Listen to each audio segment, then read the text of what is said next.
Hi guys, I have a brilliant guest with us today, the amazing Casey Ellis, who is the amazing Carol Ellis's son. And Carol Ellis, as we know, was an American author of young adult and children's fiction, which we read a lot through Point Horror Book Club. Her first novel, which I have here, was My Secret Admirer, I believe, which was published in 1989 by Scholastic as part of the Point thriller line over in America, and obviously over in the UK we had it as Point Horror. And Carol went on to write over 15 novels, or many novels, including a few titles for the 𝐂𝐸𝐴𝐸 Chiller series, published by Random House, I think mid-90s. A couple of books for the Blair Witch Files, which I've been trying to get my hands on for years. And also some books for the Cheerleader series and many more. And as I said, in the UK, we got them as Point Horror. We've actually read, for the book club so far, we've read Camp Fear, The Body, which have gone down a treat, and we love them. So sadly, Carol passed away in 2022, and I can honestly say that we lost a huge talent. It was such so sad when I got in touch with Casey, and we was talking about it. But I kind of crossed paths with you, didn't I, Casey, on Goodreads, where you were commenting because you were reading your mum's work and going through and like revisiting her books, and we kind of got in touch through there, didn't we? Which is nice. Because I've been reading through. I hadn't. I didn't actually, and we'll probably get into this more, but I had never read much of her work, mostly because she was very self-effacing about it, and I'm not going to say she actually discouraged me from reading it, but it was like the language about it was so dismissive that I just was sort of like, there was often this like, I didn't want to embarrass her as it became, but like I figured it would be after she passed away. I think some friends had mentioned this, and it also just occurred to me, since it is fortunate to have this kind of, her work still, of course, is there, and I thought that would be a great way to remember her and also try to do a bit of a memorial. So I've been going through writing. They're not really reviews, because, as I said, I'm not going to give any of them a bad review, but that's not possible, really. But like, although I do say that I'm not crazy about something, but I it's just not my thing. But to write these sort of commentaries on the books, and I've been amazed by the fact that people have reached out and spoken to me about it, including, of course, yourself. So and thank you so much for having me here. So no, thank you for being willing to chat about your lovely mum with us. Like, honestly, of course, I feel very lucky and privileged to have the opportunity. So I'm very happy that you're here. But same here. As we was just chatting before we started the recording, and I was saying it's been so lovely. Like, I read Point Horror as a teen, and it's been so lovely reconnecting with readers who remembered Point Horror from their teen years, like as nostalgia. But then also some people are discovering like Carol's work or Diane Ho's work for the first time. And it's been quite amazing to see, like, after all these years, that they're still finding readers. Is that kind of like, how do you feel about that her work's still being read? I feel great. Some of it's been quite startling, and I wonder sometimes if you may have more insight about this. Some of it, some of the reaction, and some of this was even before she passed away, a little bit more. Although, again, I felt somewhat limited in how much I was going to get involved with that, because, I'll mention it, because of her own embarrassment. And I should say, my mother she was a very, very, she could be very, I don't know if I would actually say shy, a little shy, but very self-deprecating, and sort of never quite came to terms with the public aspect of being a writer. And she was not like a megastar. I mean, you mentioned Diane Ho, and there were others like, gosh, what was it? I'm blanking on some of the names. D.E. Atkins, I think, was a number. There was a whole stable of writers. She was not like R.L. Stine or Christopher Pike, so it wasn't quite like that. But still, we got fan letters and things like that. And it always was something that she was like, I don't do this. What are you talking about? I'm just this private suburban person, or something. And so while she was alive, some of that was limited. Although I did find, I think this was in 2018. The video was older, but on YouTube, and you may know, you may sort of have bumped into each other online, but her name is her online name is the Bookubus. She has a YouTube channel. Alex. Right. And she has an exhaustive documentation of point and related things. And she had a video about my mom, and I commented about it on the video, and she was very gracious and responsive. And I got a lot of other people responding to that post. I told my mom, and she was like, "What are you talking about? Like, there's a video about me." She was just like, "Oh God," something like that. She just couldn't believe it. She would always say, "I just can't really believe it," or something. And I know this is kind of building to this, but I wonder sometimes. It seems like perhaps I sometimes get the vague impression they're better remembered in Europe than here. Like, yeah. Like, to give you an example of this, in addition to you and Alex, last year I was almost a year ago. So after she'd passed away, I was staying with I went to stay with some friends for a weekend, and I got this notification on my phone that there was a response to my old comment on Alex's video. Yeah. And I thought it was someone who knew me or knew someone who knew me. But I realized as I read it that it was this completely random person from Sweden. Just saying how the reason is that I know a couple of people from Sweden, like, loosely, but it was not one of them. It was just someone saying, "Oh my God, you're Carol Ellis' son. We read her books in Sweden. She's still very well remembered. I hope she's doing well." And blah blah. And I thanked the person commented that my mom had passed, and she offered they offered condolences, but also said, I believe the phrase was, "They're still really important to us here."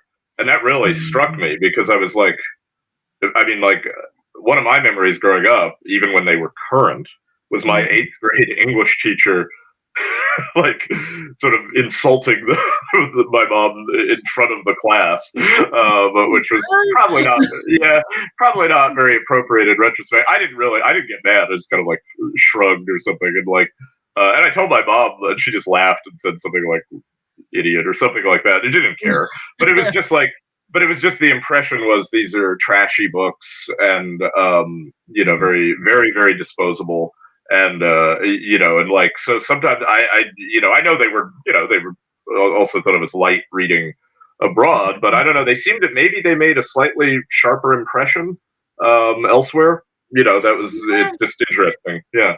It could be possible. Definitely over here, we had them rebranded under the Point Horror banner.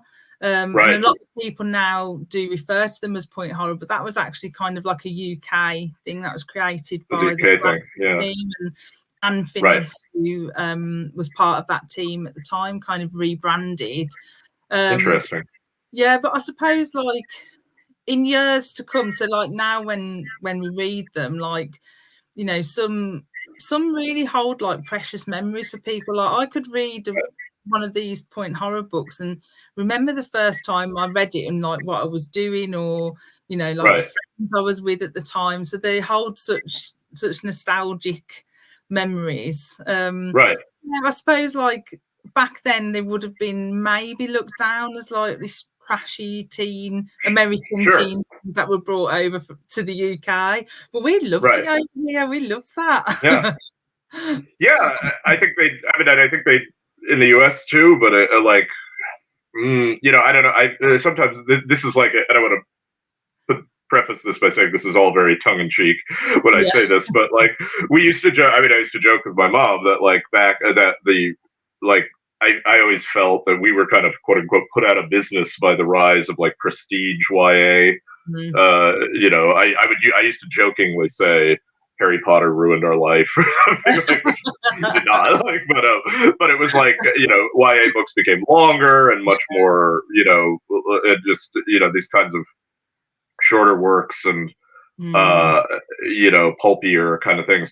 Um, maybe it kind of went out of style a little bit, although I'm sure there's equivalent things, but, Yeah. yeah, but we also like I used to try to tell her. I mean, what you described about that. Yeah, there might have been. I mean, I don't think anybody thought of themselves as writing like great novels here, but like in terms of that stuff. But there, I told her as I got older and learned more about like literature and the history of fiction. I used to try to tell her. I said, no, you shouldn't feel embarrassed. You're like in this long stretch of people who do that. I've used the phrase pulp occasionally, and it's like it was sort of like that. And it's like this is great. It gives people a lot of pleasure, and and also for young people, I mean, they read that, and they went on to read other things, and it was something that they could read. So, and I think she knew that, but it was, again, it was hard. She was a voracious reader herself, and I think sometimes. Especially not exclusively, but she was a big mystery fan, and that's something that, like, I think maybe she also felt like, well, I'll never be like that, And it's actually been one of my regrets. Yeah, regrets reading her work that I feel like she could have written like a mystery novel for adults. She never did, but yeah. I definitely think that she could have, definitely, because Yeah, like her books, like especially like we read The Body in November last year, and like especially with that book, even like to a certain extent, it was like a little bit ahead of its time, really. I thought, and that did when we chatted about it for the book club, that really came across. And I do think it was a good, solid mystery with a good solid reveal at the end, and it's definitely a favourite of people. And like, oh, sorry, go on. Go ahead. No, I was just going to say I was remembering that I read The Body around the same time, and I think we were talking at that moment. That was like we were going to do that around that. Yeah, that was like clicking in my mind. Yeah, it is a really good, solid mystery, and I do feel that was ahead of its time, 100%. And I definitely, if I read that one, I think the first Carol Ellis book I read might have been My Secret Admirer back in the day. That would, yeah. I mean, that got me hooked straight away. But Body, I don't think I read back in the day, so it was a new to me kind of thing. So I was really pleasant. So excited for one to read it. Then I was really pleasantly surprised about the mystery. But she totally could have written adult mysteries, and I totally would have read those as a teen as well. Yeah. Oh yeah, sure.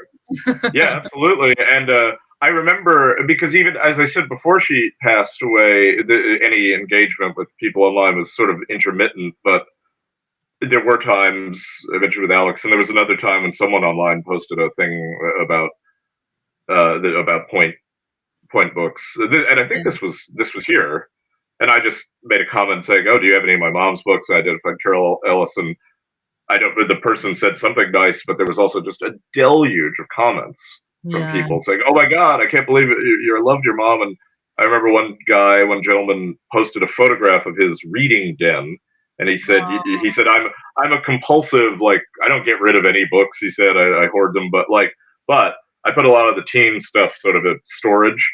And he said that he highlighted a part of the picture. He said, your mom's books are the only ones I keep like in the adult, like the grown-up section, because I always thought they were more serious. Yeah. And I think there were two he highlighted. One was Camp Fear, which I'm reading now, actually. And I don't remember the other, but yeah, no, I got that impression reading The Body, and you mentioned My Secret Admirer, which I know, I mean, that was one, I remember that, like, my dad saying, like, or both my mom and dad saying that one was still making money, like, a while after. Yeah. and would really kind of put her on the map. I enjoyed it tremendously. I did, I did find there was some like I think she was her first real like thriller mystery.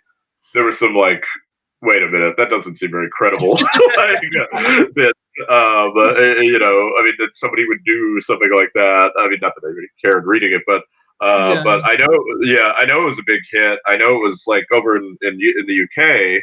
I know it was actually published twice, which was unusual. We kind of got like this cover, and then like one with like flowers on. But what's really strange, and it's a mystery that we've never solved, is this cover got two different versions, like a one with green writing, and one with like gold, and we don't know why. They did that kind of thing, and I've had the same. Her last point book, The Stalker. Like, I know this is really in the weeds, but the American covers were different, but we had similar. Yeah, there it is. Yeah, and I remember that that British edition very well. But like the American one, the words I should have had them more in front of me. But like the words of the stalker, the title, The Stalker, was in, like, I always remembered it in red, and like I've seen it online in red. Yeah. But like the copy that we have is in white. I was like, why did that? What's going on? Like, you wonder what the business decisions were, you know, behind the scenes on this. It's like, let's lighten the shade a little, or do this or that. It's like, what do you, you know? Yeah, no. Unfortunately, I have some of the covers, both in the UK and elsewhere in Europe, and here in the US. Some of the covers are extraordinary. I mean, actually, you know, like I have. And it's like Camp Fear here. I've got a copy of that cover as well. Yeah, because we got it as like kind of, that is so much better, I think, than the well, it's I mean, like yours is like, I'd say it's more subtle. It's probably I'll tell you this. It's probably closer to what the book actually is. Yeah, like the American covers were very sensationalistic, and they tried to often give the impression, I feel, that these were more, I mean, really reading her work, and we've already sort of touched on this, but I realized more and more that she was really primarily a mystery novelist. Yeah. You know, the covers try to give more of the impression of, like, you know, slasher, which is what my teacher thought and said, you know, like Friday the 13th, Yeah, that's the thing, because when I've spoken to Anne Finnis, who brought the books to the UK, and that was the kind of thing they were going for, like trying to get this like horror teen vibe. So the covers really did try to reflect that, even though they are mystery thrillers, really. Like, but to this day, like I still get people say, "Oh, I can't read point horror because I don't like horror," and I'm like, "Well, it's not horror, actually horror, but." Fine. yeah, exactly. And I mean, in the About the Author, which I think was reproduced in all of them, it even says she doesn't read horror books herself, and it's like, yeah, well, these aren't horror books, you know. But that was you know, not entirely true. She did like some actual horror, not that much, but I mean, she loved like Rosemary's Baby or something like that. And I don't know. I know other authors did different things. I feel like Christopher Pike, he wrote more like supernatural horror. Eventually, did that exclusively. And R.L. Stine, of course. Although, I mean, well, R.L. Stine was. I don't know if this might be big revelation. It's actually like not at all. But like, I wonder for you. I'm sure you all, you know, people tended to. Well, occasionally when I say this, every now and then someone still expresses surprise, but R.L. Stine's books were not all written by himself. You probably guessed them, like sometimes. You suspect it when you saw 300 of them released in 1 month or something. So yeah, they were not. Although he is real. In fact, he knew. Yeah. He worked with my father back in the 70s. Like they knew each other. Oh yeah, Then. They all worked at Scholastic. That was where everybody kind of congregated. And my father knew his wife, Jane, better, but he knew Bob. Yeah. And and they work. Janestein's very active. Like they founded their own thing, like Parachute Press at some point, Oh, because I wow. think the Stein Empire, which I believe still exists, but I mean Yeah. the Stein Empire became like huge, as you know, and Mm. so my father knew them, and later on when they were seeking ghostwriters, my mom became like one of them. Like she did, excuse me, she did write a fair number of Goosebumps and Fear Street books. Oh, Um, yeah. I'm assuming that other people within that world did too. Yeah. Um, I think she didn't know them as well. She'd spoken to R.L. Stine, like they had some contact, but after a while, it was mostly like, okay, here's what we're doing, and Mm. and you write it out. But like, Mm. so that was that was both more Goosebumps than Fear Street, because the Goosebumps books you probably remember were quite short. Yeah. Um, a pretty good number of those, but also I some didn't know some that Fear Street. she ghostwritten some of the Goosebumps. I didn't Oh know. yeah, well you wouldn't. No, I mean no, people wouldn't. I mean their names were not on them, of course, or Mm. nor any like connection really. And she did other. I mean, that's the thing. I mean, honestly, like, and I knew this somewhat, but like probing into it more since she died. Um, I mean, actually categorizing the amount of stuff she wrote is probably impossible, because Yeah. there were other ghost written stuff over the years for various people and contexts, and Mm. all kinds of stuff. So I mean, we have some books where it's like this is always hard, because I'll go over some of the books, and I'll look at them and say, did she write this, or was this sent to her to show her this is what we want? Because I know that was done a lot. Yeah. Um, and sometimes this will be two, and it's like one is probably the teaching book, and the other is Yeah. the one she wrote. My dad sometimes remembers, and he was involved a lot, but not always, because it was like this would come and go so quickly that it was Mhm. hard to remember. So that's why actually in my little memorial project, and I've had some different thoughts about this, but my Goodreads thing, I decided to stick to books that like she wrote like under her own name, and that she Yeah. had some reasonable control over. Like it varied, like even in those books. I mean, I know Mhm. that like sometimes it was pretty much. I know you probably one of her point books was The Window, that you Oh, probably yes. Yeah. read or seen. Nice Yeah, winter book there. I just read it because I figured it was perfect timing. I read it earlier this year, and The Window. I remember this pretty distinctively, even as a kid. She was told, "We want a book in the winter." Like that Mm. was it. Like it's going to take place in the winter. Otherwise, you're on your own. But other times, she was given somewhat more. We want this kind of thing to happen, or we want something about this.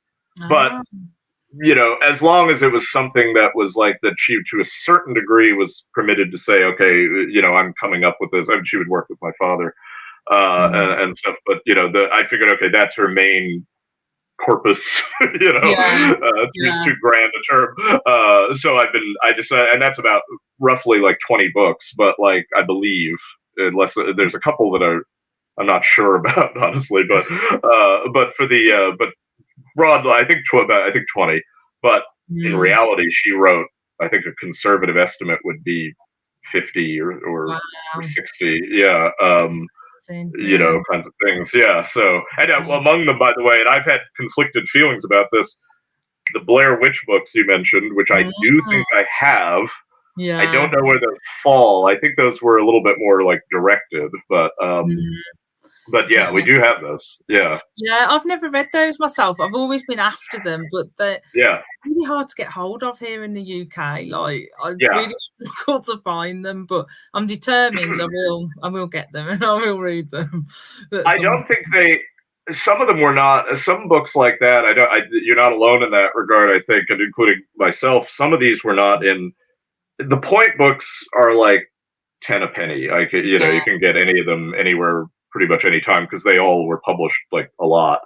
But yeah. others were not, like you mentioned the Zodiac Chillers, which Mm. was sort of an abortive attempt to like launch a new point type thing, Yeah. which unfortunately did not succeed. Like, I mean, Yeah. I actually remember them flopping, kind of. I mean, because Oh.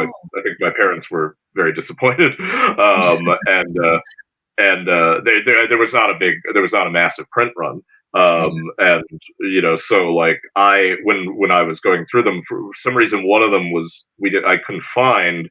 Going online and the prices are like Yeah. $20, $30. I'm like, Amazing. luckily I did find it, and it turned out we did have it in the attic, but like somewhere, Oh, wow.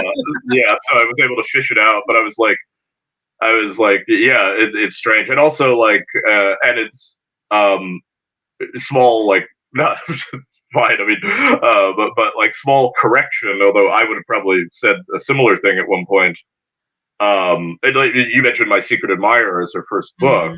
Yeah. Certainly the first book I was like aware of. Like, I have dim but still pretty strong memories of its creation. But actually, I discovered. Well, I knew a little of this when she was alive, but I've discovered now she had a whole earlier career as a teen romance novelist, like Oh. starting in the '80s, and I'm like, I was discovering after her passing books and materials. Of like, I never even heard of these. Like, Oh, I had nowhere. I knew there were a couple of earlier things, but there were like 5 or so teen romance novels she wrote yeah. throughout the '80s. Yeah, Oh, I'd starting. love to like read those just to see like what they were like and I like. have read I've read a couple. And the Small Town Summer was actually her first novel. Oh, Um, and it's that was written right around the time I was born in '81, or it's probably started earlier and published in '81. And it's I mean, it's an interesting window into what once would have been acceptable for like teen audience, and that it's so like literally like nothing. It's like slice of life, like almost nothing yeah, happens, and it's yeah, like, I mean, it's very sweet, it's very tender, and everything. But like, I'm like, God, they would not. They would want where's the punch? Where's the yeah, where's yeah. the spice? Nowadays, it wouldn't No. stick. We've just read a Point Romance because they did a series called Hmm. Point Romance. We've just read one of those Wow. like during February, and yeah, it's very like long and drawn out. Not Right. too much happens, but it was a No. nice story. We Yeah. wouldn't get away No, with it nowadays. no way in hell. Yeah, I read another one of her called. This seemed to be a theme for a while of summer romance or whatnot, but but her novel "Summer to Summer," which was that actually. And you'd asked about, I think, where there was a question about of the books I've read of hers, what I've liked the most. I hope I'm not Yeah. jumping ahead or anything No, it's in the fine. plans. Yeah, No, it's but yeah, I have a sort of split thing on that thus far of what I've read. But Summer to Summer was, I mean, it really wasn't a romance novel. It was, and you kind of touched on this just now, in that they're kind of long and drawn out. That way. Summer to Summer was really a coming of age book. I felt more than anything. It had a romance element, but it was mostly just sort of like a very quiet kind of a young girl growing up yeah. and maturing, and Small Town Summer had some of that too, but Summer to Summer was better. I thought, and very very non-judgmental, and kind of thoughtful, but without being heavy-handed, sort of accounts of, Yeah. just progressing in life at that age. And to some degree, I felt like her personality comes through more. She's just tremendously kind person, and someone who really did not like. I mean, she almost to a fault did not like to judge people, even like bad people. Like, that was something she would always express. Like, well, I'm sure they, not like she was naive, but just a sense of like, oh, God, I can't. She'd say, I think of their parents, or I think of their pets, or somebody. Like, she just couldn't Yeah. help but do that. And not that those books are about bad people, but I just mean, nonetheless, like, I feel like that was a principle in her life. And the point thrillers, point horror, less of that can come through.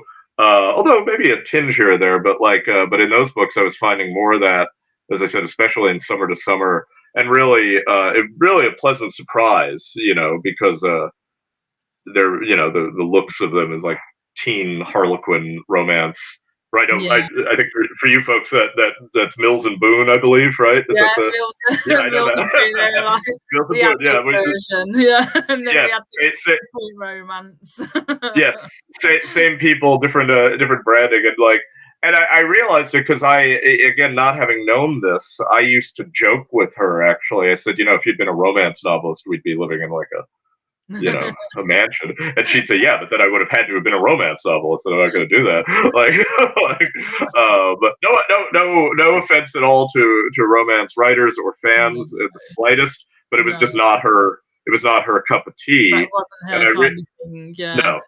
And I realized, but I realized that, like, when I'm finding this stuff, saying to her in spirit, it's like, well, wait, you were a romance novelist, but I don't think that she thought of them that way. And it was an interesting window into, as you were saying, we were both saying, like, a window of a kind of writing for young people that I kind of think is like just no longer possible. Which is, kind of unfortunate, especially for young women. I feel like that's particularly, that kind of thing is particularly valuable. Like when I say even I mean, like I say coming of age, I almost instinctively think of like a young boy, and it's like, but obviously that's very, and I've heard women writers and other creators often talk about that like coming of age is often very male focused, and it's good to see more to other things like that. Yeah. Around that time as well, you had like the Judy Blume, kind of novels and things, like Forever and stuff like that. She was a giant, or still is, alive, but she still did. Yeah, she was, and it's funny because I feel like, and this sounds like almost like insulting you. I'm not really, but like I feel like some of these books were almost like run off a little bit of that. I mean, they were not as explicit. They certainly were not permitted to be as explicit because they were under tight like house control. But I think the publishing house control. But like I think some of the spirit was kind of coming through there. Although. Some of the others I have that I haven't gotten to yet, I should say, they do have this sort of, and this is probably why I shouldn't talk about them, because the one called Summer to Summer had a little of this, but not too much, where it was like, there was like a gimmick in the line. The Summer to Summer was part of like a line called Heart to Heart, and like all the books show a girl at, I think, 14 and then at 17. And like, and it's like, okay, but then there's the others that I have are like, there's alternate endings, or then the book flips around and it's told from the point of view of the other character. My mom hated that kind of thing. She hated that kind of book. And the fact that she did it like 3 or 4 times is probably why she didn't like talk about it too much. I don't know how those will come off like as much. Those may be a bit more dated. When the gimmick was a little bit more rigid. We'll see, or I'll see when I read it. Yeah. It's very interesting you're saying, because the point romance that we just read kind of touches from a character who starts off turning 14 and goes through to when they're 17. So it spans like a 2 to 3 year gap in like a 300-page book. So it was quite interesting to see that journey, really. Yeah. So it must have been a thing then back in the 90s to do that like big epic 2 to 3 year gap then following the character. Did the one that you read though, like does it like break the one of hers excuse me, like there's like a plot, you don't see the development, it's just like it's like part 1 she's this age, and then part 2 you pick up like a few years later. Yeah, it kind of just like carries on. Like it doesn't go through every single stage, but it uses like the months of the, all the seasons to kind of move the story forward over the years. Oh, interesting. Yeah, it was a good one. Interesting. I didn't even know there was a point romance line. It might have been a British thing over Maybe. here. I don't know. It could be, yeah. And the ones that my mom's that I'm talking about were actually more like these are like 83, 84. So that was sort of an earlier. They were not even. I don't think these were Scholastic. Actually, I'm not sure. I've got to double check. But those were, and going back to something we were talking about before, those were off. I mean, we had 3 of them. Some of those is ungettable. Although I did actually manage to find the 2 others, and I think that's it. Although again, documentation can be a little tricky. I've seen some references to a book called Moving On, but I'm not really sure if that's her or if that's not another book with a different name, which happens sometimes, but I was able to find 2 of the the earlier romances, and they popped up, and I was like, I grabbed them online, and so I found those, but a lot of them are just like, I mean, thank God that we have the 2 we did, because I've never seen a copy available online. So that's something to treasure, really, isn't it? As well, something really rare and something to really treasure from your mom, really. Oh, absolutely. No, it was really, as I said, a revelation, and this other part of her career, and to sort of trace that, and it seems like she did that for a while before Scholastic and Point around 88, 89 with My Secret Admirer. Kind of, that's when that got off the ground. So I mentioned, was saying the thing about my favorites of hers, like I mentioned Summer to Summer, which is sort of idiosyncratic of her, but like from the Point books that I've read so far, which is almost all of them now, I literally, like last night, I finished The Stepdaughter. Anybody want to? Wow, yeah. I'm one in the UK. I know. I don't know why. But The Stepdaughter was the only one of hers, and in fact, Alex, the bookubus, when she went through them all, I noticed she did My Secret Admirer, she did The Window, she did Camp Fear, and it was like, oh, The Stepdaughter's out there, and I asked her, and she said, oh, I never even heard of that one. I don't know what was up with that, but I have some suspicions, though. But of the ones I have read, you mentioned The Body, which I also felt, as you said, the same thing, all the same things. I loved it. I actually thought, I would say, I also loved The Window, but I would say, as of now, going on now, that of the Point line, which is obviously her main thing, my favorite was actually one called Silent Witness. Oh, yes. Yeah, you got that one there? Yeah. Yeah, somewhere. Yes. That one. That's the cover we got over here. Yeah. I thought that was honestly kind of extraordinary, because it was, I mean, like, to me, The Body was like, I mean, these things did have a bit of a formula, and I felt like The Body, roughly speaking, was like, just, really that thing working 100%. Silent Witness, I thought, had a, surprisingly, like, it had a much more gloomy kind of atmosphere. There's a dark edge to the plot. It felt like it was pushing outside the lines of the formula, much as I love the formula. I'm just, but like, adore it. But pushing like the boundary a little bit. Exactly. Exactly. Pushing some boundaries in a way that I thought was very successful. And as a mystery was really both perplexing, but also like perplexing on a variety of levels. Is like, what happened? Why did it happen? I felt like there was a little bit of that going on. Again, nothing like over the top, but certainly for that type of book. So, going on right now, that would be my favorite of the Point books. I don't know if you got to that one yet or remembered it. Or I am planning on doing, by the time this goes up, I think we will be reading this one. So this one, I'd love to. Yeah. It'd be cool to compare notes on that. Yeah, I'd love to see what other people thought of it. Yeah. That was really good. And so coming back to the window again, which I thought was also like the body, just like an almost perfect kind of teen mystery. I think that with the window, which was followed quickly by the stepdaughter, and this might be something of a key, like as to the stepdaughter's problems, is like there's the phrase "rip off," certainly can't help but the window, rear window, the stepdaughter, the stepfather, classic films and literary works as well behind them, and I'm going to say this in defense of this, and the Window's resemblance to Cornell Woolrich / Alfred Hitchcock are pretty superficial. Like, okay, she sprained her ankle and whatnot, but like, there's a lot like in Rear Window, like you see him that way at the start, but like in this novel, there's lots of other build up and other things. I don't think there was that much of a connection beyond that very minor development point. Yeah.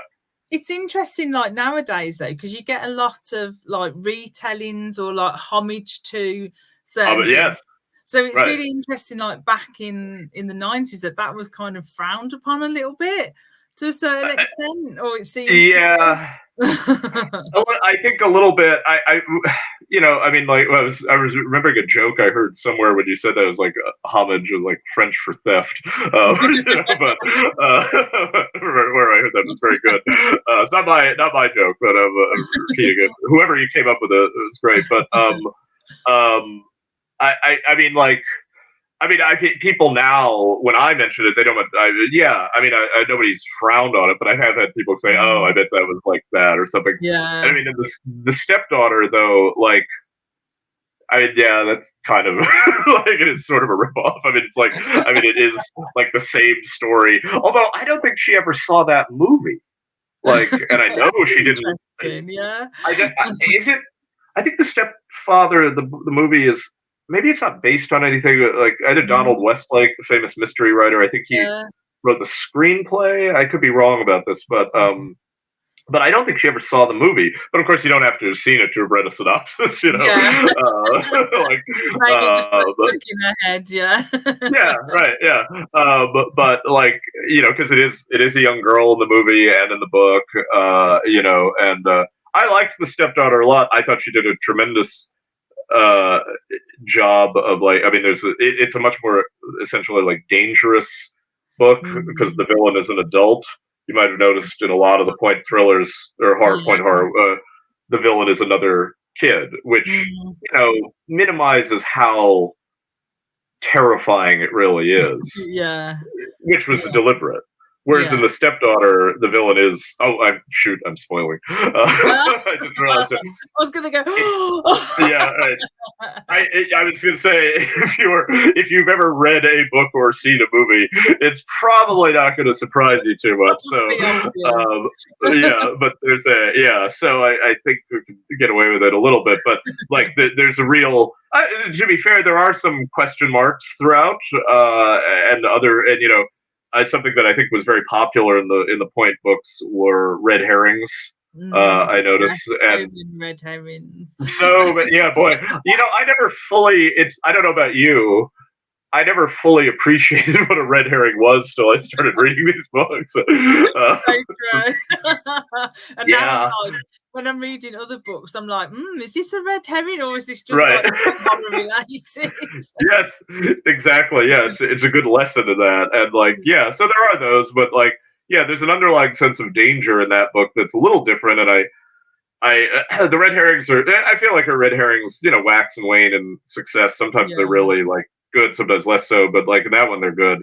But I don't know if the books, if it was seen as a little too edgy, or if there was some, because it was so cool, because it does. Well, I know it was published abroad. I have seen foreign editions, but like it was a book that seemed to sort of come and go. Maybe it was seen as too close to the movie, and they were a little nervous or something. I have no idea. I really don't. But but it does seem to be the sort of odd duck out in that series, like and most notably that you folks didn't get it. Yeah, which was very striking. Yeah. There's a few, like, obviously I'd say around like 96, 97, like, you know, point horror was getting a bit old hat then, because a lot of the teens that were reading point horror moved on to like Stephen King. Like I certainly did. Yep. Like I went straight from point horror to reading King. You did? Oh, I was going to ask. Yeah. Are you? But that's interesting. Like, did you? Are you more of like a horror, or more of like a thriller reader, or both? Like, personally, I'm a little bit of both, but right. I would say like reading point horror, like your mum's work and Diane Ho's especially as well, and Richard Tankersley Cusick was, yep, you know, brilliant huge. as well. Yeah, like, huge figure. Those really like shaped how like my reading as an adult and as I went into adulthood. So I went into, like, as I say, reading King virtually straight away after point horror, and then a lot of like mystery novels. Right. You know, like over here we had like Inspector Morse. Oh yeah, sure. Like, Colin Dexter. So I kind of like jumped. I feel like I skipped. So I went from point horror straight into these novels, but I feel like there was a gap somewhere where I've obviously missed something. Yeah. Just went straight into these, and I'm still everybody's got those. Everyone's got those gaps. Yeah, but no, that's very that's very interesting. I know. There's a lot of connections actually between like mystery and horror. Yeah. And, you know, I mean, yeah, there's, I mean, I guess it's the sense of the thrill, the sense of being, you know, being scared in some capacity or another. It definitely is shaped from reading these books as a teen. Like, I think if I'd read other books as a teen, maybe I'd be different now, like a different reader. But there was just something about these books on the shelf that caught my attention. Definitely. Oh yeah. Oh yeah, definitely. They were. I mean, they were very attention grabbing. And I know I've had a lot of friends who had similar patterns. And it's when you mentioned the thing about like 95, 96, that they were kind of, you know, fading out. I mean, yeah, that's when.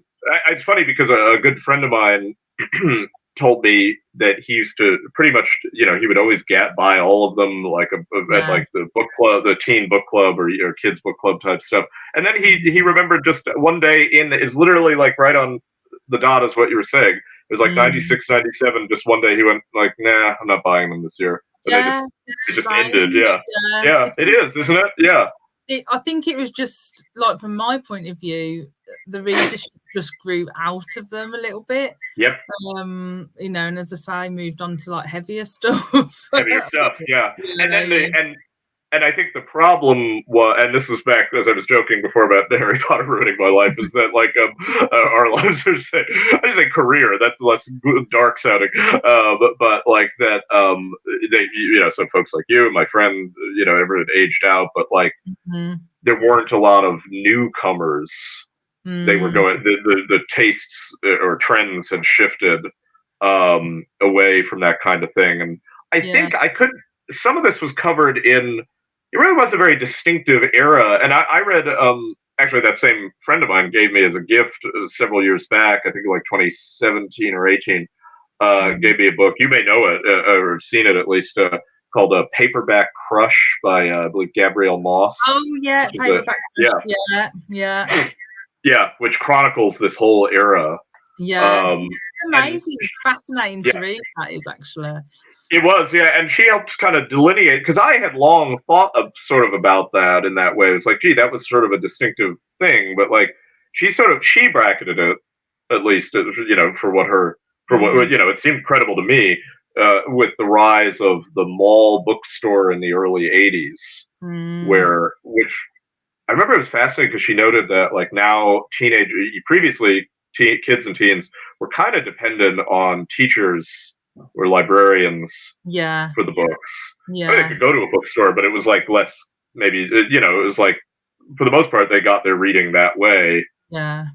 With the rise of the mall bookstore, they could go hang out at the mall and get something on their own, and the publishers kind of reacted by creating these lines, which were to put it back to what we were talking about earlier, to put it mildly, less constructive, in some cases, because that's what the kids wanted. They wanted a romance or a thriller or something like that. And in many ways, it was, I think, like for what you described, what you went through, it was like, well, that you really gravitated that, and it was like something that you actually wanted rather than something that's like, oh, you should read this. Not that that's bad either, but they both have their place.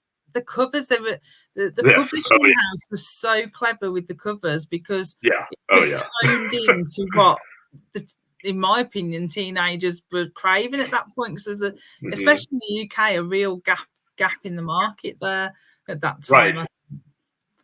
That's right. Yeah. So what I'm curious. So in the UK, there was was there also that sense of like that books weren't appealing directly to kids until that time? Yeah. I feel like I was brought up always, like my mum always, read books to me, and we were always at the library and things. But it wasn't until I could go to the bookshop on my own kind of thing that I then saw these books, and I was able to buy them.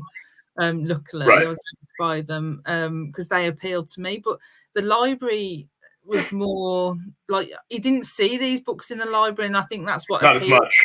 Not as much, not as much. I'd never seen any in my library, and as I say, I was there quite a lot. And then going into this bookstore and seeing these like catchy covers and the word horror, like straight away, I'm like, well, okay, I'm sold. I mean, as many as I could. No, I think, and it's funny you mentioned library. I've had mixed. My memory is like I never saw them in a library. I did see them in bookstores. I remember seeing my mom's books in.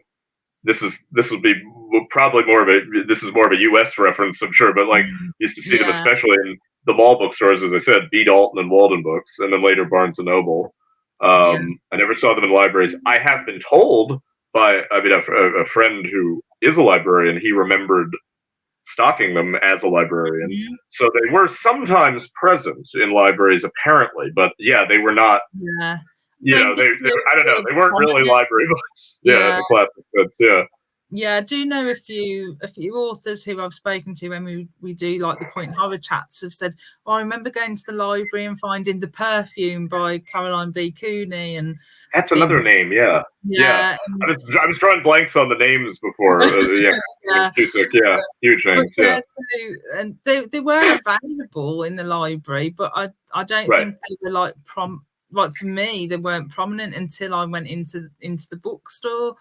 So it's like what you said, you kind of like with the malls and that, you kind of then you've got these teens, these freedom to go in and buy, whatever they want. Time.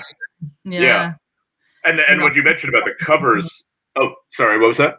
I said they really honed in on that with the covers, like you was just going to say. Oh God, I mean, like flipping through Moss's book. I mean, I read the whole book, but I also I just get it out and look at the point covers, but lots of other covers. Just like, I think it's actually, I've looked at a lot of my mom's books at like trying to find names on like cover art, and there may be people who've documented it, but it's like I really feel that's a shame. Those people deserve a lot of credit. Tremendous work that they did. But Moss's book is a great gathering of that for anyone into that. Although I will say she does. My mom is in there actually. Although she sort of trashes her. And a little bit. I mean, she I don't know. I mean, like, although it's like she highlights what was it? My Secret Admirer and one of the others and The Stalker in this section on like danger in teen fiction, and identifies her, and basically, she just sort of says something like, she just says it typifies a certain type of very unrealistic yada yada yada or whatever, and like, I don't, it's totally fine. I don't bear any grudge, but I did say, like, when I read them, it's like, well, not all her books are about stalkers. I mean, like, okay, you highlighted a bunch, but the stepfather's not about a stepdaughter. Sorry, it's a thing. It's not about a stalker. The Window's not about a stalker. Silent Witness isn't. Well, kind of, but it's not central. It's funny that you say that though, Casey, because like last month for when this gets put up, so in January we read The Forbidden Game, and obviously that was by L.J. Smith, who went on to write Vampire Diaries and things. Yeah, but that's right, totally different to like, you know, the point horrors that I remember. And even like it was funny, after we read that, I was like, yay, it's February, we're going back to the old stalking now. So like you often see things like point horror to be stalking. Like it's just a thing. It was a popular theme, and I mean, like, and I felt a little like at times Moss was like, she was, and again, I loved her book, but like I felt sometimes like, you know, and I've seen this occasionally throughout also, that like, you know, these writers, I think it's always fair to remember, my mom included, they were not saying like, what should I tackle in this book? I mean, these are really, and I mean this, when I use this phrase, I mean it like with admiration and love, but like the long tradition of hack writing, or to use a reference closer to your home, like Grub Street, writing, and like, you're writing for money, and it's not that you don't take your craft seriously, but you're doing what is expected of you and what's wanted to be, what people want delivered. And I think sometimes that's worth remembering, that these writers weren't, and well, maybe many of them could be if they wanted to, but like, they were not really permitted to be auteurs in any way. So like, not dealing with stalking in a constructive way about the social issues involved is like, but that's not, they wouldn't have let that through. Like, they would have, I mean, geez, there were some things, I remember some tense conversations about themes and worries about censorship. And it's funny because like, I realize also that this came up a little bit when the Zodiac chillers were done, and other things as well. And I bet you other writers went through this, especially those who dealt with more like supernatural themes more. I realize in hindsight that this was sort of, not that anyone called it that at the time, but like the Satanic Panic era. And I know the publishers were in like, in like mortal fear of getting like the finger pointed at them, and a lot of stuff sometimes had to be like toned down, and there were lots of questions raised about, like, I remember scenes where a certain act of violence would occur, but they would say, no, you got to like take that down 5 or 6 notches, or maybe just scrap it all together. It was an interesting, that's actually one of my more vivid vivid memories of those things coming up.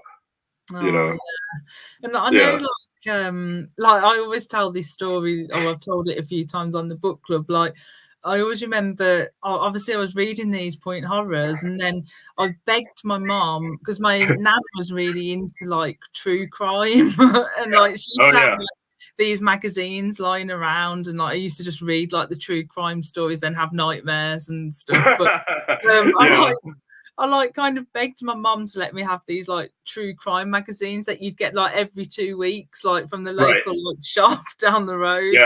And my mum used to say, no, it's too extreme.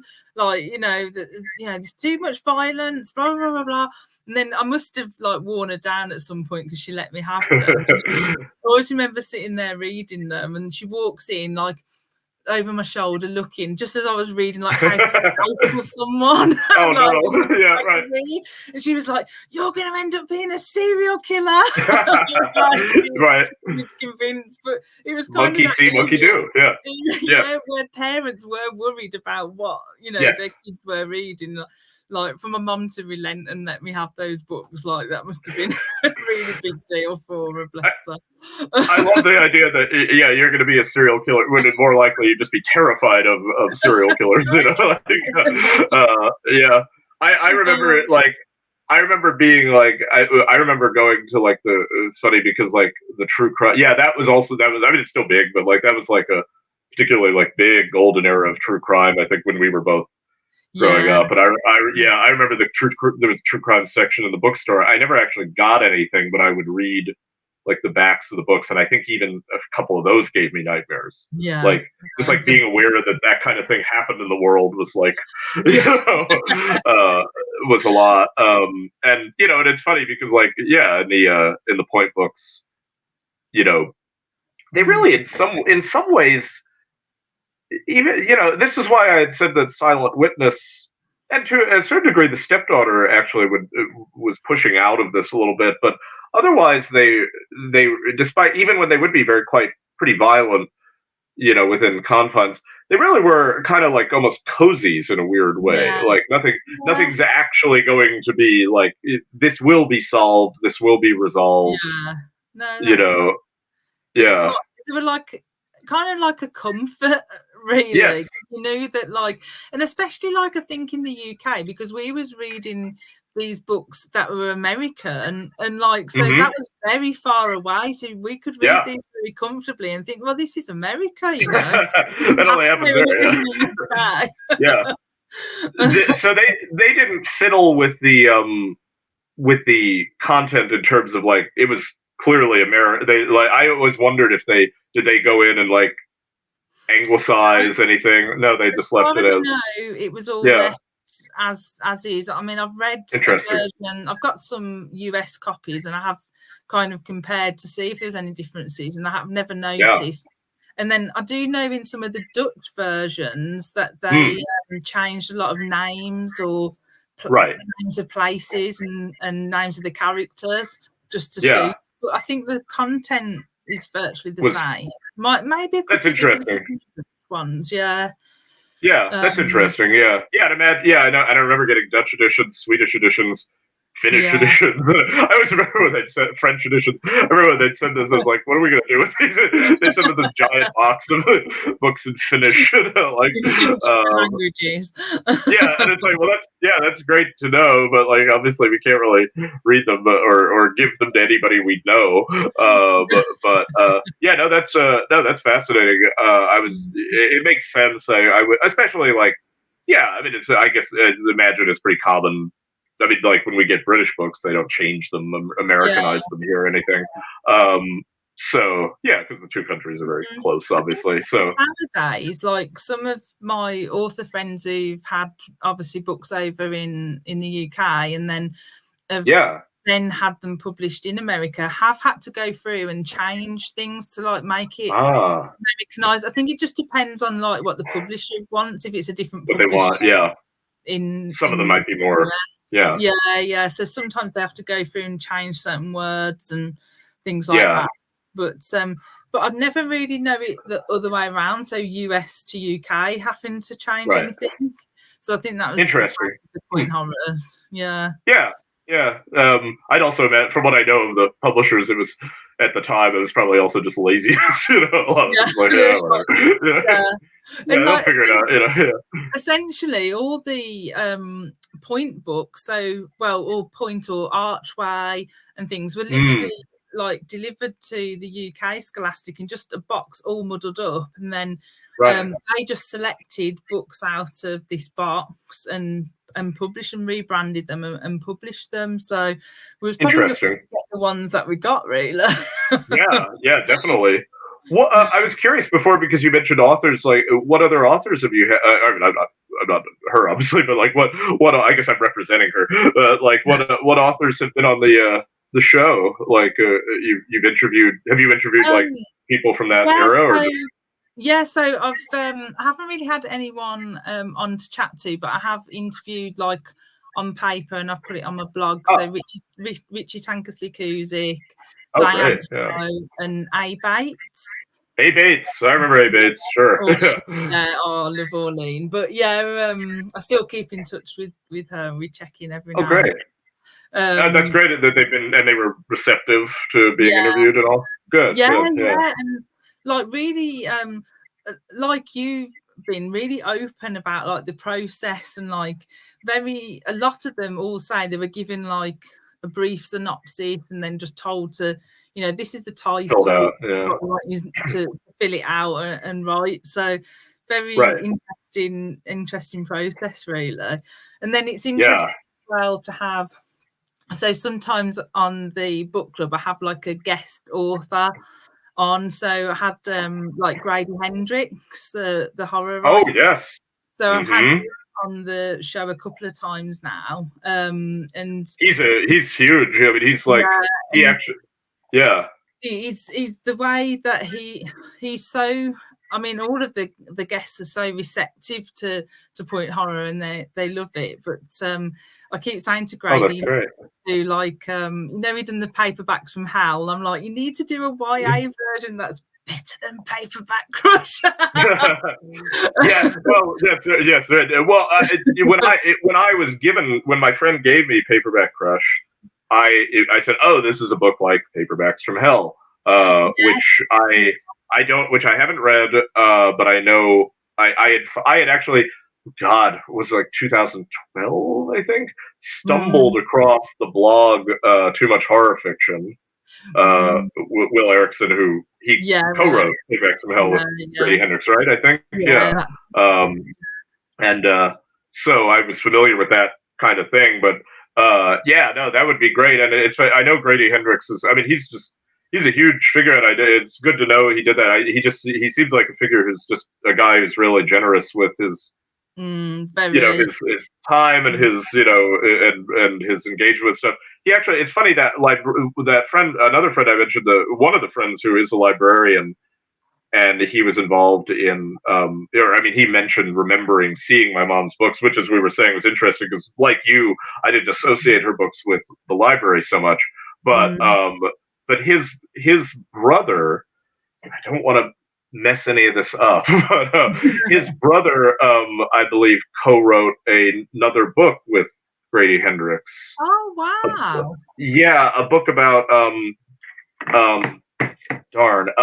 the like kung fu movies of the. Yes. Yeah, I know. You know the book. Yeah. Okay. Yeah. So I'm glad you're saying that, because this confirms that I'm not like conflating different things in my mind. I know what you mean. I just can't think what it's called at the moment, but yeah, I 100% know what you mean. These fists break bricks, I think, is which is, I think, from one of the movies. Pajali is the name. I think Chris Pajali, my friend is Phil Pajali. And it's his brother, and like I watched Phil actually interviewed them on like a thing for the library he works at, and so it's just also just Grady Hendrix just seems to have like tremendous like wide interests, and in addition to being an accomplished writer himself. But yeah, no, he should do that for the YA stuff. Again, no. I'll have to see if I can get Grady back on, and we'll read one of your mom's books, maybe. Yeah, light a fire under him,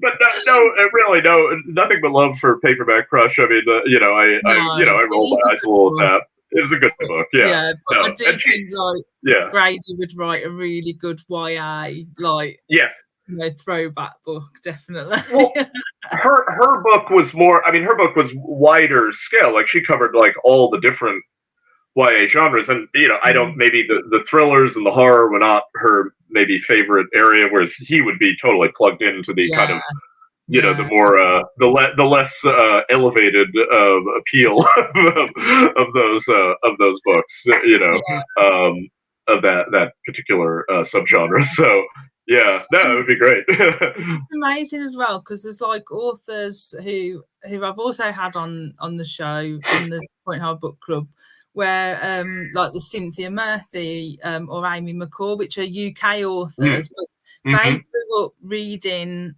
point horror, and you can almost see in their writing that they were like, point horror fans, and like it really comes across. And when I've had them on the Point Horror Book Club as well, it's amazing, really. I mean, everyone I've had on, as I say, is so receptive to it, and even like introducing, like I had Sarah Pimborough on. She's quite, I know that name. she's done quite a few thrillers, and she'd never read a point horror before, and we read the Train by Diane Ho, and she loved it. Great. Like, I want to read more now. So that's like, wonderful. Introducing people to reading point horror, as well as like getting fans of point horror onto the as well. So I find that actually is the part that has been what you've said to me is a little bit has been a little of the things you've said is a little bit more surprise. I mean, it's tremendously heartening to know that people remember and care about them, but it is a little surprising that people who had never read them would come to them and like them. But it's like, although I do think they hold up in a lot of ways, but I guess how often do people, I mean, because I'm an English teacher. I mean, like that's what I do, and like I remember this is not books, but it's like it's related enough. It's like I remember a student in like 2011 when I was first started teaching, and she was trying to describe what she was saying. She was trying to describe a movie to me, and she couldn't remember the title, and she was saying because something had come up in conversation, and she said a couple times, I can't remember the title. It's a really old movie though, and it turned out it was made in like 2007. It was like they've been making movies for like 100 years, so it's like, but like so reflecting the like difficulty of going back even like 10 years, for that I think a lot of people have. It's great to know that the books can still grab readers who didn't have any previous, affection for them. I think that's a tribute to the way all of these writers, definitely, tried to do their best and write good stories, and appeal and give people fun. They were, that was, enjoyment and pleasure, and that was very, very important to all of them. I mean, I've had. It's funny because I have a friend who is a published writer, and he went on a writing. He was to writing classes and writing retreats, and he was, his aim was to write more like what you'd maybe call literary fiction. But he said, I learned more from the classes and workshops with quote unquote genre writers than I did from anybody else, because it was like, they take things that, they don't just, they take construction seriously, and it's like, this is how you're going to reach somebody. It's a very, very important thing. So that's just really kind of a tremendous thing to know. Surprising, but but really great. And it's like I mentioned to you earlier as well, I think before we started recording, that the 90s now is classed as historical fiction. Right. And it pains me every time I say it, like hurt. Like the 90s was only about 3 years ago, right? It wasn't like the 90s, the early 2000s, I feel sometimes like it's just, like you said, it's a couple of years ago. It's like, that's not really, that was just happened, right? It's like, no, it's like nobody even remembers. It's so frustrating. When I hear the words historical fiction, and there's like that boom, isn't there, at the moment, of like people writing like either books set in the 90s or like movies and TV shows in the 90s, and I'm like, is this how like my mom felt when things like showed up with like 80s? Probably, probably. No, exactly. And I mean, it's like, historical fiction is like the 1600s, like not 90s. Not 90s. I was the film, the Greta Gerwig film Lady Bird. This is 90s, but it's like early 2000s. It takes place in the early 2000s. I'm watching that, and we're clearly meant to find elements. I mean, I thought it was a really good movie, but like there were elements that we're clearly meant to go, oh, how quaint and ancient this was. It's like, you can't do that. I was in college, that's not fair. So painful. It's so painful. Very painful. So by the way, go ahead, please. No. There's a minor. I'll come back to it, but Well, I was just going to say, so was your mum still writing, or did she retired from writing, or she had retired? I mean, the thing is, and not to be too, I mean, I mentioned before the sort of self-effacing, and I don't want to sound too sad about it or but anything, but there were many elements of like the process that she did not like. She told me often many times she wished she just, gotten a normal 9-to-5 job or whatnot, and did that for 30 years. But like, and by the end of it, she was kind of really, really down on it. And I think it also dovetailed what you were talking about before, as it declined in the late '90s. Just not having as much fun, and not getting kind of the returns. We used to get a lot of fan mail. I mean, books like My Secret Admirer and The Window. I mean, these were moderate bestsellers for their kind of thing, but then later books weren't and stuff. So she was still doing stuff. She would do. A couple of my friends have had fun teasing me about the Mary, Kate, and Ashley mysteries that she was involved in writing. Yeah, we've done some of those. Yeah. Yeah. Oh, you did. Oh, okay, good. Yeah. So, I heard a lot about that. I've heard a lot about that when people discovered them. Again, the living. But like so she did stuff like that and a few other things, but doing a lot less, and a lot more gaps in between, which I think was unfortunate. I mean, she still in many ways needed to work. It wasn't like we didn't make like millions of dollars or anything close to it. But like it was just also just like I just can't be in that headspace anymore for her. That was the way she was thinking. Later on, there were bits of this all throughout, and in fact, going back to my father's origins, or work origins, and with like Scholastic, but like they were doing both of them were doing like educational oriented writing, like nonfiction type stuff, contributing to textbooks and writing sort of short like picture books for not quite picture, sort of somewhere in between. For younger readers and sometimes reluctant readers, on like things like animals and sometimes historical stuff. I was actually involved a little bit in some of that. Oh, wow. And if you find there's books on these are some of them, like these are some of the only ones that I think are actually still kind of sort of maybe in print or circulation. There's like sort of again kids educational books on what is it, like leopards and hamsters and gerbils, and a little bit more interesting to me just personally as sort of a history buff. There's a book on African American activists of like the 19th century and historical things like that. Some of these contain portions that I wrote, that I co-wrote with her, to be like helping out. I mean, I'm not. This is massive revelation. This is stuff that we hear but like you come across them, that like. But so she actually liked doing that. She always enjoyed doing like research. She would sometimes research even for the point books, like, and I even towards the end, like The Stalker, which takes place in with a theater troupe. I did a little bit of Gopher sort of research where I just got stuff to help out, where she would research what theater troupes were like. The Zodiac stuff, I had a little bit more. I mean, I was a kid, but I just mild input in terms of suggestions and stuff that I'd read or things like that.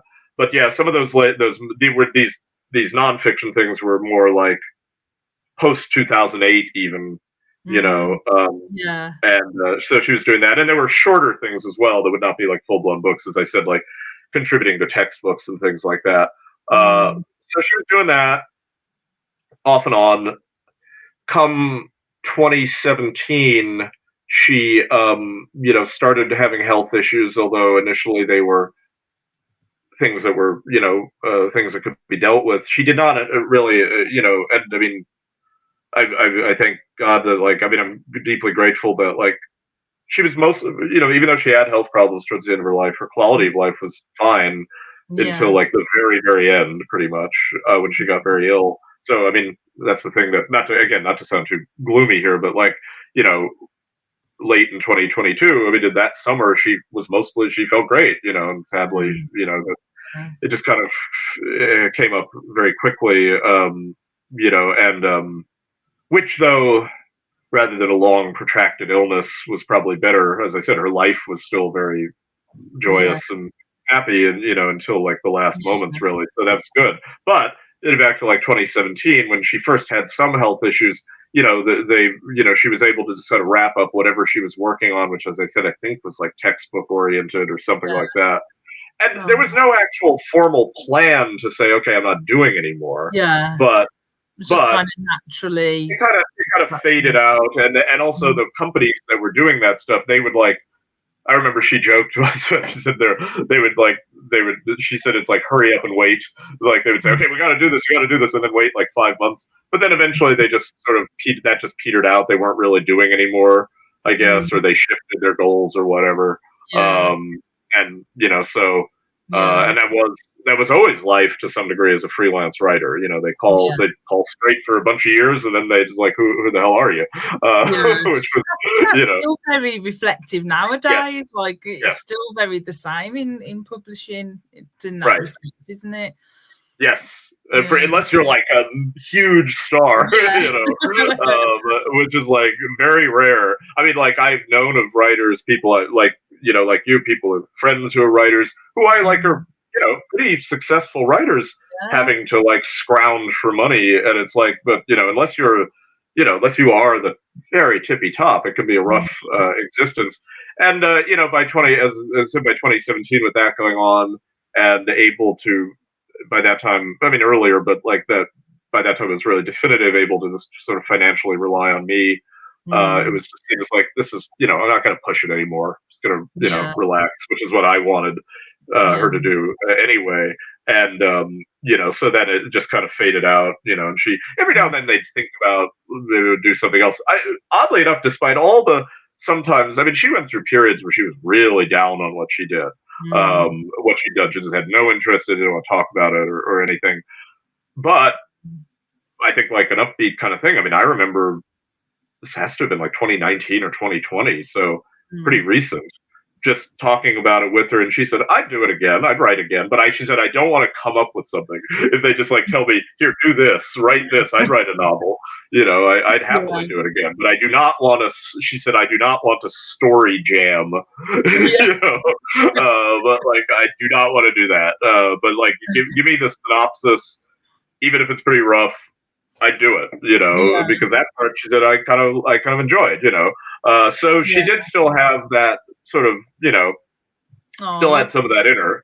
So yeah, that's really nice. Yeah. So she was thinking that way.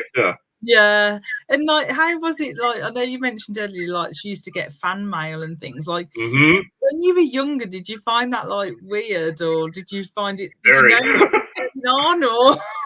No, I knew they were. Yeah, no, I knew. It's funny because I think that anybody would ask that, like, and I would ask it, like, I was pretty like, I was let in. I don't know if that was due to my personality or theirs, but like,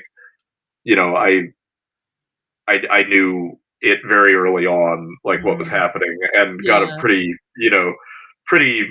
like, I mean, that's why it's often not like, it wasn't very mystical or anything to me. It was like, you see the sausage grinding, and that's exactly what it often felt like. I did think it was really cool. Like, it was something I was very impressed by. As a kid, the fan mail, yes, it was very weird. I always used to wonder, would we get a fan letter from someone I knew or something like that? Because weirdly, it's funny. A high school friend, when I shared that Alex, the Booktubist, when I shared her video back at the time, I was on social media at the time.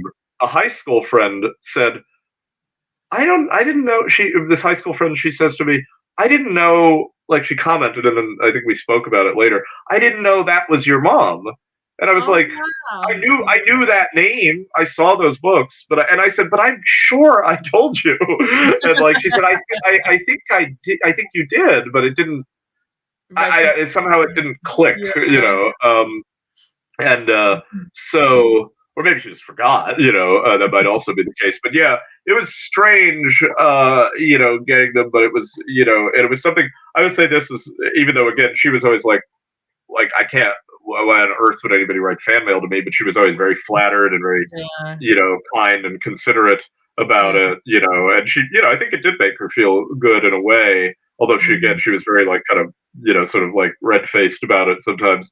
I do recall one letter advising, like, I the odds are astronomical that it wouldn't be, but I wouldn't want to make this person feel bad if they saw it. But not at all. It was a nice letter, but they offered, like, they said, pretty detailed advice on how to change the ending of one of the books as to what they thought would be better. It was like, well, it's already published. So I remember Mom saying, it's like, we're not going to go back and rewrite it. It's like that nowadays, but they just do it through Goodreads to the authors, or just even like just tag authors. Like, it must be so, it's just so annoying. Like, tag authors. What do you want?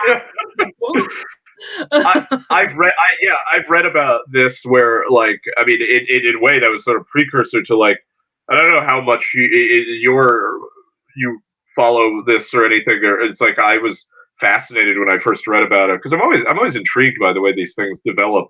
Not really saying they're good or bad, but like fan fiction and stuff like that. Yeah, like where people will really, like, essentially they will essentially participate in, like, I want the book to be this way. And I think people have always had that urge, but obviously before the internet, you couldn't really do it. You can write a letter, but that's not it. Yeah, it's kind of fascinating. Like, there's a couple of times when we've done book club chats, and we're like, we didn't want it to end at this point, so let's go away. And we don't do it. We don't actually do it. No, but let's go away. Right, like the next bit to it or something. Well, I read about that with, like, and I never read the originals, or I never the 50 Shades of Grey. I never read. I also never read Twilight. But, like, it was fascinating to read, which it was, of course, famously started as fan fiction of. But I remember reading, like, when they were talking about 50 Shades fan fiction, which some fans preferred to the book. And I remember thinking, like, I remember talking about this with my mom. It's like, this is fascinating. There's, like, they're reading fan fiction of fan fiction. And I mean, it's great. It's fine. I mean, I think it's cool, but it's very very interesting kind of evolution. It's kind of mind-blowing, really, isn't it? What was that? It's kind of mind-blowing, kind of mind-blowing, really. It is, Unfortunately, the fan mail of hers, I unless there's somewhere that I haven't looked, we didn't really have much of it left. I don't know what would happen with it, because I know she did save it for a time, but the only one I found, maybe, it's one of them, isn't it?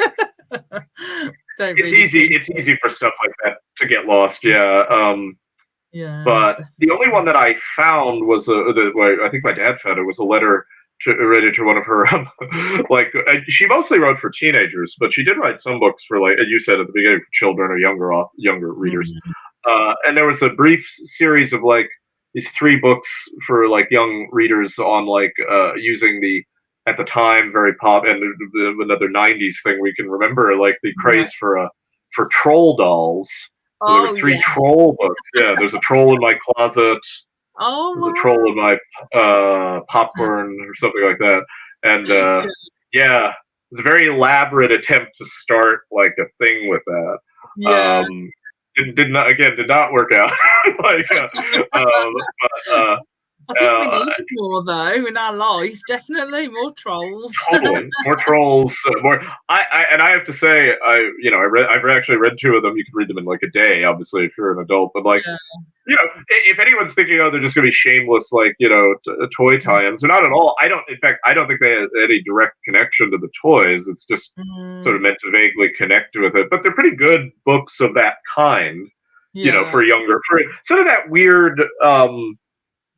Whatchamacallit, like, there's a weird period where you're like, you're too young, you're too old for, like, really, really, like, just kids' books, children's books, but you're not old enough yet. You're not old enough yet for, like, a real, like, YA book. So it's a sort of like I feel like maybe 8 or 9 age range, like middle grade type. It's a tough period to write for, because, like, and, like, but I thought she did great, actually, at it. It's like, for what it is. But we have a fan letter from one of those books, which is very, very sweet. The girl seemed to have been a real fan of those books. I felt really bad that there were only 3, because sort of. That's so it was. I feel like there was a perennial thing where it's like, my mom was a pretty big stalwart of like the point line, but that of course was like a collection of people. The attempts that were occasional attempts for her to kind of like launch her own thing where she started it never seemed to, the Zodiac Killers, which was going to involve, which did involve other people, but she wrote the first three. That fizzled. The troll thing fizzled. So but but the point thing, she was like one of the mid-level, mid stars. If by the way, if folks, I don't know, I was going to ask you if you guys got this. I think you did. Doesn't mean you actually necessarily read it, of course. But like there was a for any further point fans, there was an anthology called 13. Oh yes, you do remember? Okay, yeah, we got those over here. You got that?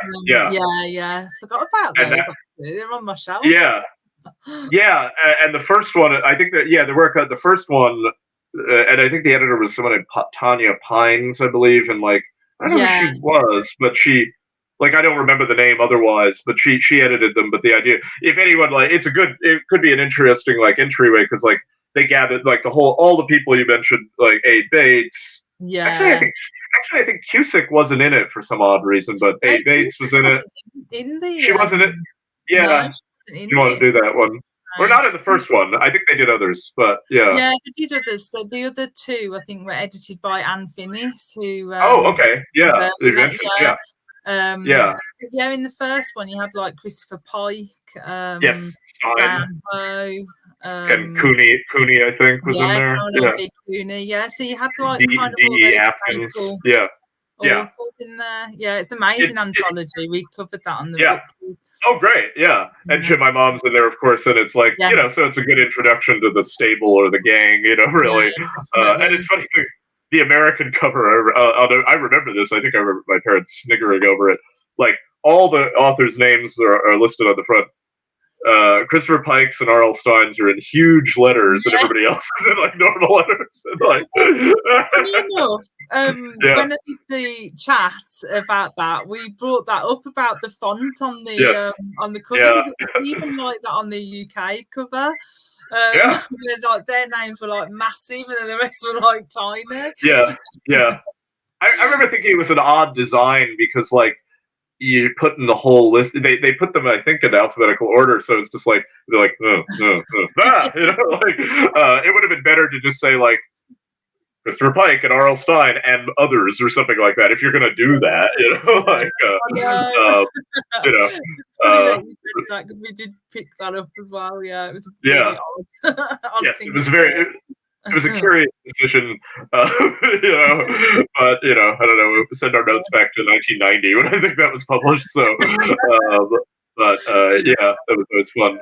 And it was actually one of the relatively few like short stories I think she wrote. I guess there wasn't much of a call for that, although there is a mystery anthology called Bad Behavior, which I think pretty famous like Joyce Carol Oates was involved with, and my mom actually has two stories in that book, one under a pseudonym, and there's some other that was a weird anthology because some of them were like old reprints, but there was also new stuff. But usually she was writing novels, or quote unquote book length, even if they were very short, but there's an interesting side to that. I'll have to check that out because I've not heard of that before. So I'll definitely... that was a weird. I don't even know what the history of that was. I think the story in 13 or one of those stories did also appear like in an English textbook once. It was like, okay. I have a vague memory of that, but that some of that stuff I don't really know as much about, but I do like have recollections of that happening. So. Well, I think your mum would be so proud that you're like reading through her work and you're doing all of this research into her life and her work and things. I just think it's amazing, Casey. I think it's a good thing, honestly. Thank you. And I honestly just wish that she knew how much like the books meant to people, because they really did mean a lot, and they do mean a lot even still. Oh, thank you so much. And I think she did. And I do think, I don't mean to give the impression that she didn't take any pride in it, but Oh no, I think it was just hard for her, one of them sometimes. things, isn't it? Like when it's your own thing, you kind of, Yeah. you do feel a bit like that. Just generally, you think, oh, it's not as good as what people are saying it is. Like, Right. That kind of Right. thing. So I think that's just a natural response, really. Yes. But yeah. Yes. It just her personality, I think, was just not. Yeah. It didn't chime with it, like, in many ways.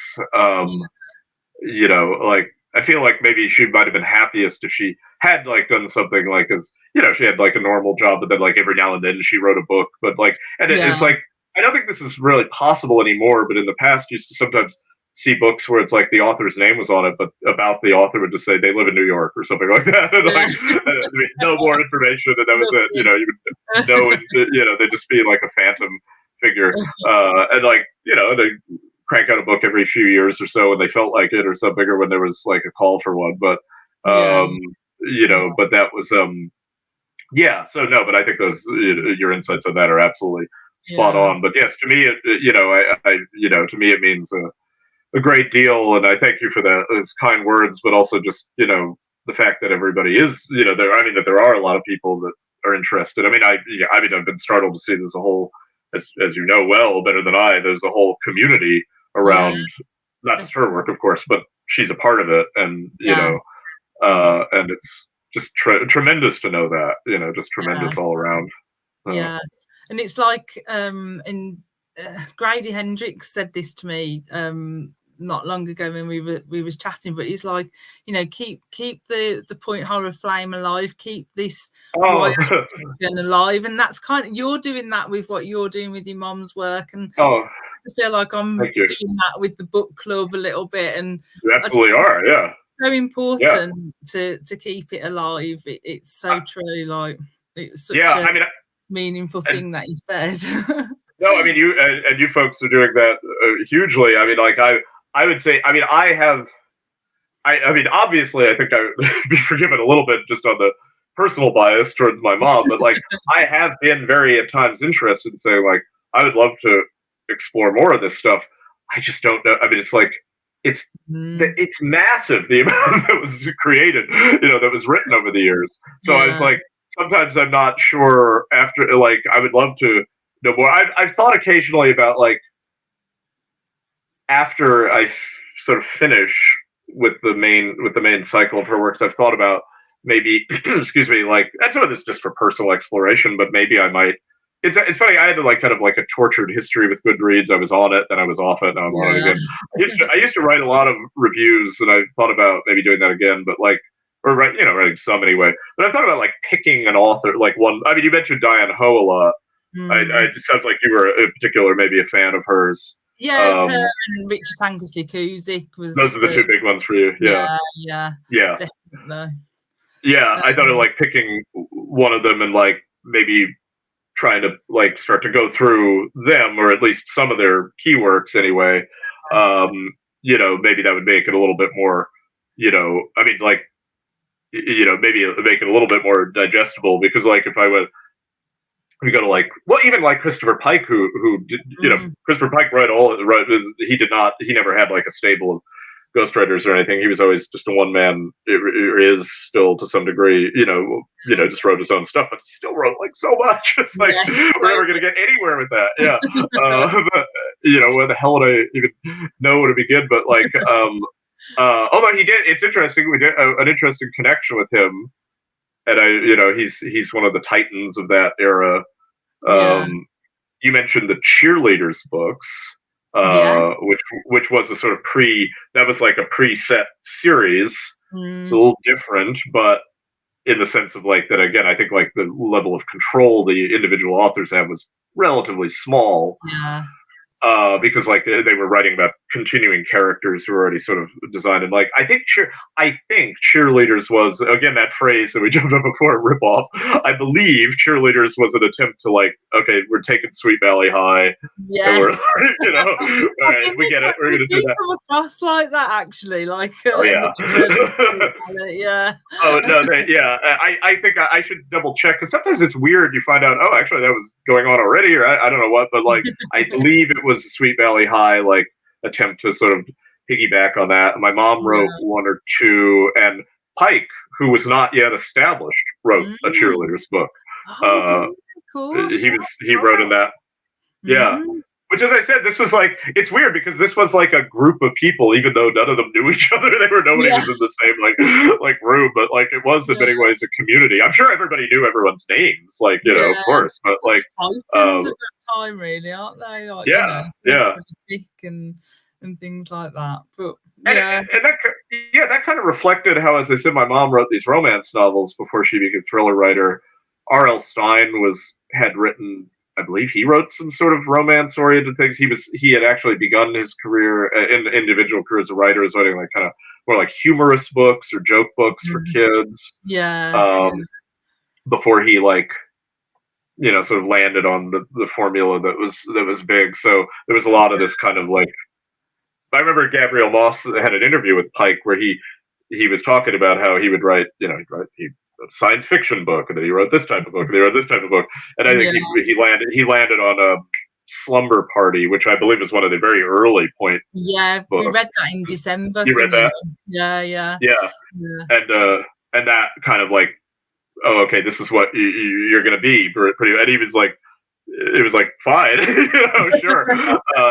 One of my absolute favorite things in the paperback Crush book was because I believe this is how this went back then, in many ways, was the description of how the Babysitters Club got off the ground, which was just like some random book about kids doing babysitting was selling better than expected, and there was like an editor at, I forget where they came from, Babysitters Club, but like. An editor saw those sales figures and was like, "Okay, that's what you want, you know, you got it." You know, so, yeah, sure. And then it was just they ramped that up and everything. So so that happened.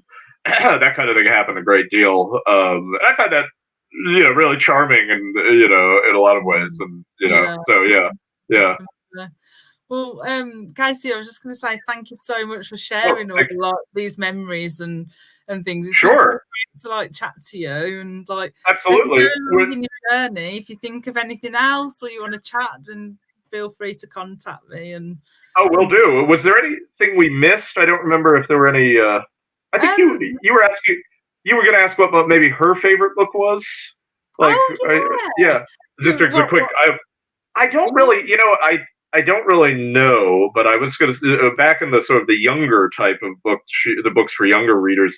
There was I do distinctively, because she liked historical research. She wrote a book called A Cry in the Night, which was like a young reader's ghost story about the Salem witch trials or connected to them. And I distinctly remember her saying that was one of the few memories I can very distinctly recall her saying I really liked writing it. I don't know that was actually her favorite of her work, but I do know that she had a lot of fun and she put a lot into it. It's one that I plan to read. Very soon. But so that's the best I could do on that, because in terms of like what her own favorites were. But I do remember her talking that way because it combined a lot of interests she had, and I think she had a little, just was able to have more fun with it. So as well, because I've never read that. So that was that just kind of came and went, and it was not one of the point thing. It was part of the. You may remember, if you remember, the Dollhouse Murders by Betty Wren Wright. There were these like Apple paperbacks, and like it was part of that line. Yeah. So Okay, yeah, I'll have to check that out, and then we'll have to like compare what we thought of yeah. it. Yeah, definitely. But I didn't mean to tack that on, but I just remember, I think that was the only question we didn't cover, but yeah. That's good. Yeah, I remember. Being completist. I've got carried away, kind of like listening to you chatting about your mum and the memories. I hope I didn't shoot my mouth off or we ran over or anything, but it's been tremendous fun, so that's why I was doing that. No, well, like it's been so amazing, like chatting to you, Casey, and thank you so much. Same here. Do appreciate Shelley. it. Oh, absolutely. You're more than welcome, Shelley. Thank you so much for everything, for arranging this, for getting in touch. Oh, you're welcome. Thank you. Thank you so much as well.